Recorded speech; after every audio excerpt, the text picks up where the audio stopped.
Now, there's one thing we all know about genes, and it's the fact that they control everything about your body. But how do they do this?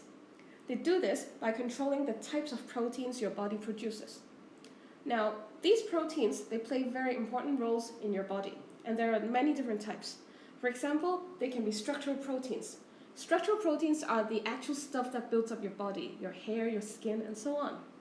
Some proteins are enzymes, and enzymes, they control the type of reactions going on in your body, whether you can do respiration, whether you can digest food, and so on.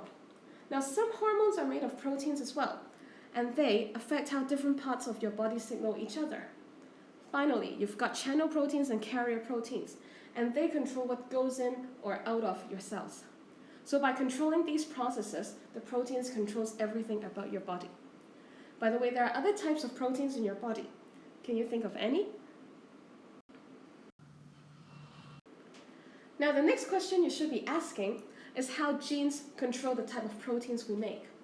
We all know that genes, or genetic information, is hidden in here, in the nucleus. And ribosomes, where protein is made, is out in the cytoplasm. So how do genes in the nucleus control what protein is made outside in the cytoplasm?